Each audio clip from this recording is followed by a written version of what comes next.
आज हम 12वीं क्लास के इतिहास विषय का अध्ययन करने जा रहे हैं और इतिहास विषय में हम आज अध्ययन करेंगे अध्याय 4 मुगल आक्रमण और प्रकार और प्रभाव के बारे में अध्ययन करेंगे। तो इस पाठ में हम सबसे पहले पढ़ेंगे भारत पर अरबियों का आक्रमण। तो सबसे पहले अपन अध्ययन करने जा रहे हैं भारत पर अरबियों का आक्रमण। तो किस कारण भारत पर अरबियों ने आक्रमण किया? क्योंकि कोई भी चीज होती है तो उसका पहले हमें कारण पता होना चाहिए कि किस कारण वो हो रही है। तो इसमें अपन को पता होना चाहिए कि भारत पर जो अरबियों ने आक्रमण किया उसका प्रमुख कारण क्या था। तो हम इसमें 3 कारण पढ़ने जा रहे हैं। पहला कारण है हमारा इस्लाम ने मतलब इस्लाम धर्म का प्रचार। मतलब भारत पर अरबियों ने आक्रमण इस कारण किया क्योंकि इस्लाम धर्म का वो क्या करना चाहते थे, प्रचार करना चाहते थे। क्योंकि कोई भी देश में अगर कोई देश आक्रमण करेगा तो उस देश में उस देश की क्या हो जाएगी, सत्ता। जैसे भारत ने मान लो चाइना पर आक्रमण किया, अब चाइना पर भारत की सत्ता हो गई।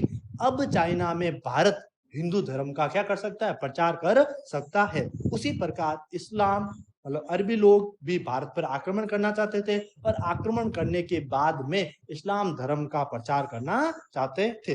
दूसरा, खलीफा। ये खलीफा होता क्या है? तो हम सबसे पहले अध्ययन करेंगे कि खलीफा होता क्या है।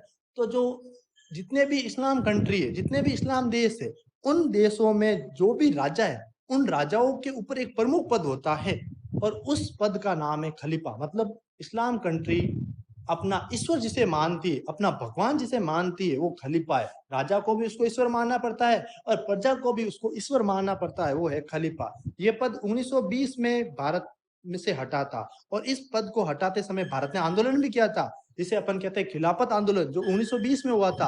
और वो भी इसी कारण हुआ था क्योंकि इंग्लैंड ने खलीफा पद हटा दिया था और उस कारण ही खलीफा आंदोलन हुआ था 1920 में। तो खलीफा पद ये 7वीं 8वीं शताब्दी के बारे में अपन अध्ययन कर रहे हैं अभी। तो इसमें जो खलीफा पद है वो क्या होता है? तो खलीफा पद अपन को पता है इस्लाम कंट्रियों के जो भी राजा होते हैं उनका जो प्रमुख व्यक्ति होता है, मतलब सभी राजाओं को भी उसका कहना मानना पड़ता है। तो खलीफा जो पद होता है वो मजहबी रूप से भी महत्वपूर्ण है, राजनीतिक रूप से भी महत्वपूर्ण है और इसके कारण वह अपनी सत्ता को विस्तार करना चाहता है। उसके अंदर जो साम्राज्यवादी नीति भरी हुई है कि अपना साम्राज्य बढ़ाए, मतलब इस्लाम के देशों, इस्लाम धर्म को बढ़ाए, इस्लाम कंट्री को बढ़ाए। मतलब अरबी जब दूसरे देशों पर आक्रमण करेंगे तो उस देश में भी किसका अधिकार हो जाएगा, एक तरीके से खलीफा का अधिकार हो जाएगा और उसका प्रभुत्व, उसके साम्राज्यवादी की नीति बढ़ जाएगी। तीसरा कारण है अरबी जो व्यक्ति थे, अरबी जो आक्रमण करने भारत में आए थे, उनका प्रमुख कारण था कि भारत में धन बहुत था। भारत की जो आर्थिक स्थिति थी वो बहुत अच्छी थी, इसलिए वो भारत पर आक्रमण करना चाहते थे। क्योंकि भारत को अपन पता है 6वीं 7वीं शताब्दी तक अपन भारत को सोने की चिड़िया कहते थे और भारत में बहुत सोना, बहुत सारे खनिज पदार्थ उपलब्ध थे और इस कारण भारत की जो धन व्यवस्था थी, आर्थिक व्यवस्था थी, वो बहुत मजबूत थी। तो हमें अरबियों के आक्रमण के 3 प्रमुख कारण अपन अभी अध्ययन किए हैं। तीनों कारण, कितने कारण याद किए? तीनों अपन हेडिंग डालेंगे भारत पर अरबियों के आक्रमण और तीनों कारण अपन लिख देंगे। पहला कारण याद रखना है, आपको खुद को लिखना है, इस्लाम धर्म का प्रचार करने के लिए। दूसरा, खलीफा मजहबी रूप से भी प्रमुख था, राजनीतिक रूप से भी प्रमुख था, इसलिए उसके मन में साम्राज्य के नीति मतलब साम्राज्य को विस्तार करने की भावना उत्पन्न हो चुकी थी। और तीसरा कारण अपन को पता है कि अरबियों के आक्रमण करने का प्रमुख कारण था कि भारत के पास धन बहुत था और सेकंड नंबर भारत आर्थिक रूप से भी मजबूत था। इसके बाद हम पढ़ेंगे भारत पर अरबियों ने आक्रमण किस कारणों से हुआ। तो हम इस अध्याय में अब अध्ययन करने चाह रहे हैं, एक स्टोरी पढ़ेंगे अभी जिसका नाम है दाहिर सेन। कौन था दाहिर सेन? ये हमारे उस समय सिंध जो भाग था, मतलब अपन कह सकते हैं कश्मीर साइड ऊपर वाला, लद्दाख कश्मीर आज है ये वो वाला उधर वाला भाग, तो उस पंजाब उधर वाला पूरा भाग, तो ये इधर वाला जो भाग था उस पर एक राजा था, भारत का जो प्रमुख राजा कह सकते हैं उस समय, दाहिर सेन। कौन था? दाहिर सेन। और दाहिर सेन पर भी अरबियों ने आक्रमण क्यों किया, उसका प्रमुख कारण था कि जो दाहिर सेन जो सिंध वाले भाग में क्या हुआ, एक बार अरबियों की क्या आई, नाव आई और उस समुद्र में नाव आई और उस नाव को, उस जहाजों को, अरबियों की जो जहाज आई, उन जहाजों को जो सिंध में जो डाकू थे उन्होंने लूट लिया। मतलब जो भारत के अपन कह सकते हैं डाकू थे, उन्होंने अरबियों को क्या कर दिया, लूट लिया। और लूटने के कारण अरबी नाराज हो गए और ये बात कहां पर पहुंच गई, खलीफा तक पहुंच गई, क्योंकि आपको पता है जहाजों से एक स्थान से दूसरे स्थान पर खनिज पदार्थ मतलब बहुत महंगी महंगी वस्तुएं पहुंचाई जा रही थी, और उन वस्तुओं को हमारे भारत के जो डाकू थे उन्होंने क्या कर दिया, लूट लिया। और वहां पर अपन कह सकते हैं जो सिंध वहां पर जो डाकू ने लूट मचाई थी, वहां पर राजा किसका राज्य था, ब्राह्मण राज का, मतलब अपन कह सकते हैं दाहिर सेन के ही अंदर था, लेकिन था किसका, ब्राह्मण राज का, लेकिन स्थान ये सारा इलाका दाहिर सेन का ही था। इसलिए उन्होंने क्या किया कि जो खलीफा ने संदेश भेजा दाहिर सेन को कि जो डाकुओं ने जो धन लूटा है उस धन को आप वापस हमें दो। लेकिन दाहिर सेन ने इतना महत्वपूर्ण नहीं लिया कि हाँ लूटा होगा हम जांच करेंगे, लेकिन अरबी इससे नाराज हो गए क्योंकि उन्होंने इसको महत्वपूर्ण नहीं लिया। इस कारण अरबियों ने क्या किया, भारत पर आक्रमण करने की नीति बनाई। और सबसे पहले अपन को याद रखना है गवर्नर हजाज। गवर्नर हजाज ने उस समय देखो दाहिर सेन के समय जो खलीफा थे वो कौन थे, वलीद। कौन थे, वलीद। तो वलीद की अनुमति से गवर्नर हजाज ने वलीद की अनुमति से भारत पर आक्रमण करने की नीति बनाई। और उस नीति में उसने क्या किया, दो सैनिकों को भेजा, एक का नाम था उबैदुल्ला और दूसरे का नाम था बुदेल। क्या नाम था, बुदेल। तो अपन को याद रखना है कि गवर्नर हजाज ने खलीफा की अनुमति से भारत पर दो व्यक्तियों को आक्रमण करने के लिए भेजा, एक का नाम था उबैदुल्ला और दूसरे व्यक्ति का नाम था बुदेल। लेकिन इन दोनों की मृत्यु हो जाती है, उन दोनों का भारत पर आक्रमण की जो नीति बनाते हैं वो सफल नहीं होती है। तो अब जो गवर्नर हजाज था उन्होंने क्या किया, भारत पर आक्रमण करने के लिए एक व्यक्ति को भेजा, उस व्यक्ति का नाम था, और ये हजाज के मतलब गवर्नर हजाज के चचेरे भाई भी थे। तो अपन को याद रखना इस व्यक्ति का नाम था मोहम्मद बिन कासिम। अब अपन को मेन व्यक्ति जो नाम याद रखना है, बाकी किसी का ही नहीं याद रखना है, ना अपन को हजाज साहब का रखना है, ना उलैद का याद रखना है, ना अपन को पहले जो आक्रमण करने आए थे दो सैनिक बुदेदुल्ला तथा उलैद उनका भी याद रखना। अब स्टोरी यहाँ से स्टार्ट होती है और अपन को नाम याद रखना है कि मोहम्मद बिन कासिम। क्या याद रखना, सिर्फ एक व्यक्ति का नाम याद रखना अभी अपन को, मोहम्मद बिन कासिम। तो भारत पर आक्रमण करने आया उसका नाम क्या था, मोहम्मद बिन कासिम। इसने सबसे पहले सिंध नदी के पास में एक विशालकाय मंदिर बना हुआ था, उस विशालकाय मंदिर पर आक्रमण किया, विशालकाय मंदिर पर आक्रमण किया। और आपको पता आक्रमण ऐसे ही नहीं होता है, आक्रमण करने के लिए सबसे पहले एक व्यक्ति को ढूंढा जाता है, और वो व्यक्ति आपको पता है कौन होता है, देशद्रोही व्यक्ति। क्योंकि उस मंदिर में कैसे प्रवेश करे, उस देश पर आक्रमण कैसे करे, वहां उस देश के जो राज है वो पता लगाने पड़ते हैं, और वो बताता है एक देशद्रोही। तो उन्होंने सबसे पहले एक देशद्रोही को पकड़ा, और वो देशद्रोही कौन थे, पुरोहित। कौन थे, पुरोहित। तो अरबियों ने सबसे पहले पुरोहित को पकड़ा, वो एक देशद्रोही का काम किया उन्होंने, पुरोहितों ने, और उनसे सारे राज बता दिए पुरोहितों ने कि आक्रमण कैसे करना है, आप कैसे प्रवेश कर सकते हो, और प्रवेश कर लिया।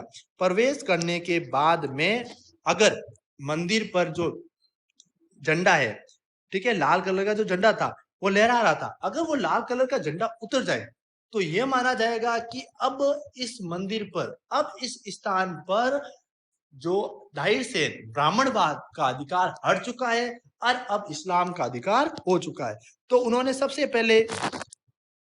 पहले इस मंदिर का जो लाल झंडा है उसको हटा दिया। इस झंडे को हटाने के कारण क्या हुआ कि झंडे को जैसे ही हटाया तो वहां पर जो भी सेना थी उनका मनोबल टूट गया कि हमारे ऊपर अब किसी और का अधिकार हो गया है, और अरबी सेना का मनोबल बढ़ गया, भारतीय सेना का मनोबल टूट गया तथा अरबी सेनाओं का मनोबल इस समय क्या हो गया, बढ़ गया।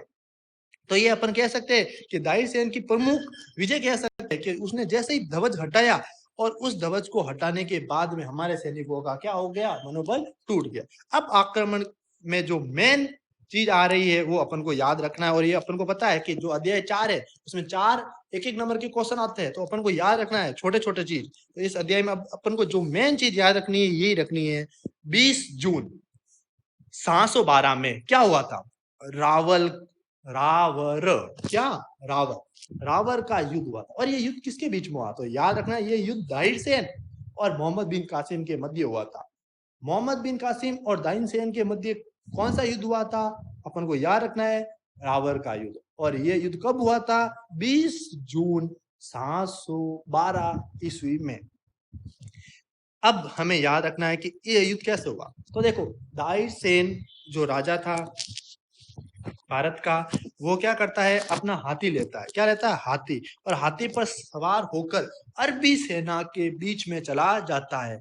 और किसी कारण दुर्घटनावश उस राजा को, हमारे जो दाइसेन है, उसको क्या लग जाती है? तीर लग जाती है। और तीर लगने के कारण जो हमारा दाइसेन है वो वीर गति को प्राप्त हो जाता है। और दाइसेन जब वीर गति को प्राप्त होता है तो दाइसेन की पत्नी, मतलब रानी बाई, जिनका नाम क्या था? रानी बाई। दाइसेन की पत्नी जिनका नाम क्या था? रानी बाई।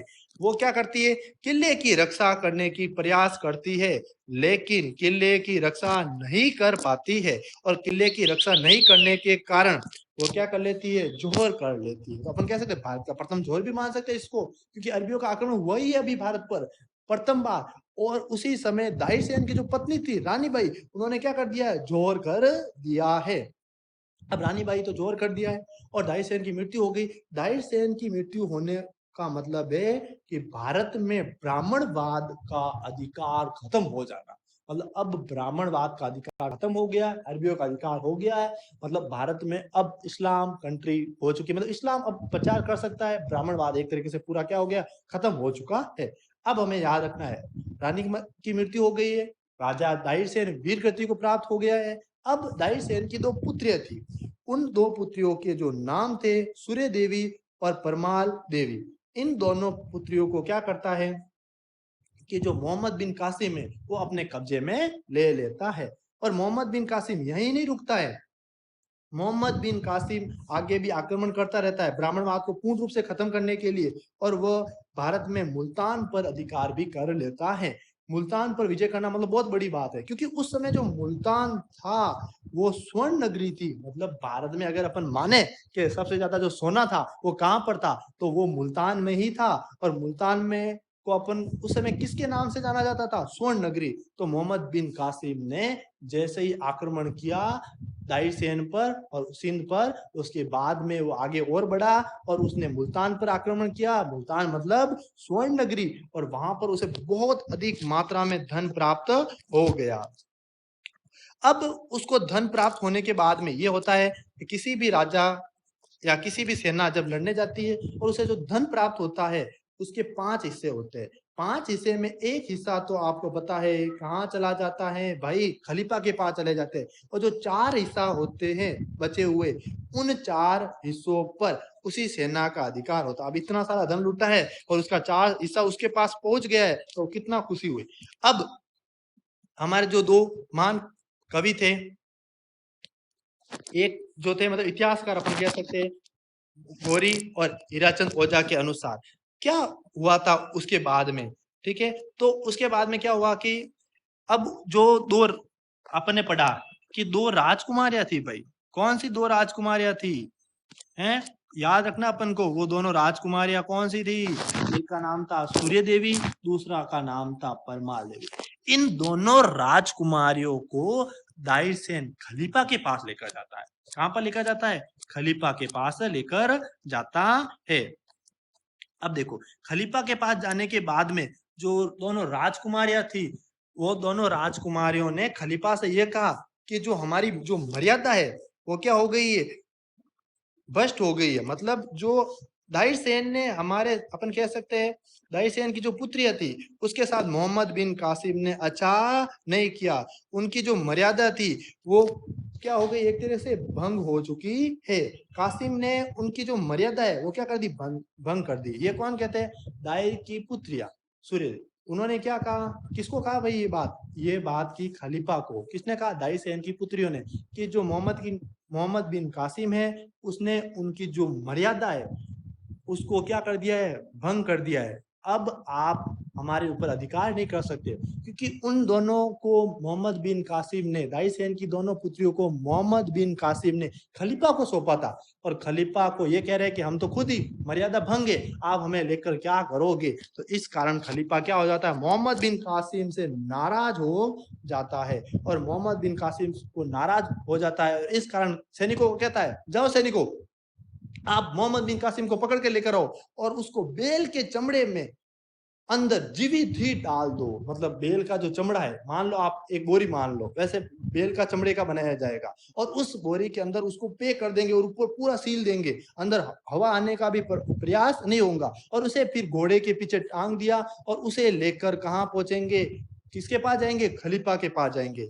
और मोहम्मद बिन कासिम को खलीफा के पास लाते समय ही उनकी क्या हो जाती है, मृत्यु हो जाती है। मतलब खलीफा ने मोहम्मद बिन कासिम की क्या कर दिए भाई, हत्या कर दी है और मोहम्मद बिन कासिम की मृत्यु हो जाती। अब मृत्यु होने का कारण क्या था, राजकुमारियों ने दोष लगा दिया मोहम्मद बिन कासिम पर कि मोहम्मद बिन कासिम ने उनकी मर्यादा भंग कर दी है, हम मर्यादा में, अब हमारे पास कोई मर्यादा नहीं है, आप कौन, खलीफा, आप हम पर अधिकार नहीं कर सकते हैं। जब मोहम्मद बिन कासिम को मृत्यु मतलब मरने के बाद में खलीफा के पास पेश किया जाता है, तो दोनों राजकुमारियां मन से मुस्कुराहट लाती है और मुस्कुराहट लाते हुए खलीफा को क्या कहती है कि इन्होंने हमारी मर्यादा भंग नहीं की है, हमने तो ऐसे ही झूठ बोला है, हम अपने पिता माता पिता का बदला लेना चाहते थे, इसलिए हमने ये झूठ बात कही है कि हमें मोहम्मद बिन कासिम ने मर्यादा भंग कर दी और मोहम्मद बिन कासिम ने तो हमें छुआ भी नहीं है। इस कारण खलीफा नाराज हो जाता है और उन दोनों राजकुमारों को, दाहिर सेन की दोनों पुत्रियों को, मोहम्मद जो जिसने मोहम्मद बिन कासिम को क्या कर दिया है, मृत्यु पर लौटा दिया है, मतलब खलीफा के कहने पर मोहम्मद बिन कासिम को मार दिया गया है। उन दोनों को खलीफा, किन दोनों को, दाहिर सेन की दोनों पुत्रियों को खलीफा जिंदा ही जला देता है। क्यों, क्योंकि उन्होंने अब सच बोल दिया है कि मोहम्मद बिन कासिम ने हमारे साथ कुछ भी नहीं किया है। और उसी के साथ दोनों राजकुमारियों को क्या प्राप्त हो जाती है, मृत्यु प्राप्त हो जाती है। उसके बाद जब मोहम्मद बिन कासिम की मृत्यु हो जाती है तो भारत में वापस किसका प्रभाव पड़ने लग जाता है, ब्राह्मणवाद का प्रभाव पड़ने लग जाता है। अब देखो भारत में मोहम्मद बिन कासिम की मृत्यु होने के बाद में वापस भारत में ब्राह्मणवाद, अब जो राजा थे उन्होंने वापस अधिकार कर लिया है, क्योंकि मोहम्मद बिन कासिम तो क्या हो गया, अपन कह सकते हैं मर चुका है। अब देखो इस आक्रमण के कारण हुआ क्या, इस आक्रमण के कारण अरबियों का, अपन कह सकते हैं भारत के संपूर्ण भाग पर अरबियों पर क्या प्रभाव पड़ा या भारत पर क्या प्रभाव पड़ा। तो देखो इस पर जब अरबियों ने भारत पर आक्रमण किया तो यहाँ पर कौन रहेंगे, भारत में अरबी रहेंगे और अरबी रहने के कारण यहाँ पर भारत में अरबियों का प्रभाव भी पड़ेगा। लेकिन ये याद रखना, अरबी भारत में रहे लेकिन अरबियों का भारत में प्रभाव नहीं पड़ा। भारत की संस्कृति लेकर कहाँ पहुंच गए वो अरबी। अब अरब में भारत की कौन कौन सी संस्कृति पहुंची और कौन कौन सा ज्ञान वो भारत से लेकर गए, कौन, अरबी। हमने अरबियों से ज्ञान प्राप्त नहीं किया है, अरबियों ने हमसे ज्ञान प्राप्त किया है। उन्होंने भारत का दर्शन, विज्ञान, गणित, चिकित्सा आदि क्षेत्र को कहाँ लेकर गए, वो अरब में लेकर गए। उन्होंने भारत के ज्योतिष को भी अरब तक पहुंचा दिया है और उन्होंने जो ब्राह्मण गुप्त थे, ब्राह्मण सिद्धांत थे आदि को भी वहां पर उनके नियमों को क्या किया, उन्होंने लागू किया। भारत में उन्होंने दशमलव पद्धति को देखा, भारत में उन्होंने चिकित्सा क्षेत्र को देखा, खगोलीय शास्त्र को देखा, आदि क्षेत्र को वो कहाँ लेकर गए, अरब में। मतलब प्रभाव किस पर पड़ा, बताओ आप भी, प्रभाव अरबों पर पड़ा। भारत की संस्कृति अरबों में गई, भारत की जो विज्ञान थी, शास्त्र था, खगोलीय शास्त्र था, उन सब का प्रभाव किस पर पड़ा, अरबों पर पड़ा। और भारत की संस्कृति अब अरबों पर हो गई। अब भारत के नियमों पर अरब चल रहा है और हमने अरबों से कुछ प्राप्त नहीं किया। तो अब यहाँ तक अपन अध्ययन कर चुके। अब अगले अध्याय में हम पढ़ेंगे नागभट्ट के बारे में। और सेकंड नंबर हमें देखो ये भी याद रखना है कि अरबों के आक्रमण सफल होने के क्या कारण थे। तो बहुत सरल है ये कि अरबियों का आक्रमण भारत में सफल होने का, तो याद है अपन को दाहिर सेन। कौन है, दाहिर सेन। देखो दाहिर सेन के जो भी उसके पड़ोसी राज्य थे उसके साथ दाहिर सेन का अच्छा व्यवहार नहीं था, ब्राह्मणवाद था। और जो मध्य वर्ग के जो लोग थे वो भी दाहिर सेन से क्या थे, नाराज थे। दाहिर सेन पर मध्य वर्ग के लोग भी नाराज थे। इस कारण दाहिर सेन सेकंड नंबर क्यों नाराज थे, देखो जो उसके पिता थे वो राजा का असली हकदार नहीं था। कौन, दाहिर सेन के जो पिता थे वो राजा के वास्तविक अधिकारी नहीं थे। वीक नहीं थे, वो भी क्या हुआ था, दूसरे सैनिकों मतलब दूसरे राजा को मारकर बना था। इसलिए दाहिर सेन को राजा का असली हकदार नहीं मानते थे वहां की प्रजा, और वहां का जो सामान्य वर्ग था वो भी इससे क्या था, नाराज था। इसके कारण सेकंड नंबर, सभी जो पड़ोसी राज्य थे वो अपनी सेना का जो प्रमुख बनाते हैं वो राजपूत को बनाते हैं, मतलब जो सेना में जो भर्ती होगा वो सिर्फ राजपूत ही होगा। सारी सेना का जो भर्ती मतलब सारी सेना को अपन कह सकते हैं किसकी कंधों पड़ता है, राजपूतों की। मतलब राजपूत के अलावा सेना का कोई होता ही नहीं था प्रमुख वगैरह। सारी सेना का भाग दौड़ यानी पूरी की पूरी भाग दौड़ किसके हाथ में दी गई थी, राजपूतों के हाथों में दे दी गई थी। और मोहम्मद बिन कासिम को क्या चाहिए था, अरबियों को क्या चाहिए था, धन चाहिए था। इसलिए अरबियों को धन के लिए उन्होंने भारत पर आक्रमण किया, और भारत में बहुत सारा धन था। एक कारण क्या था, दाहिर सेन के जो पड़ोसी राज्य थे उसके साथ अच्छे संबंध नहीं थे। सेकंड नंबर, दाहिर सेन का जो मध्य वर्ग था उस वो दाहिर सेन से खुश नहीं थे, क्योंकि वो उसके पिता भी वास्तविक अपन नहीं कह सकते कि राजा थे या वास्तविक अधिकारी नहीं थे।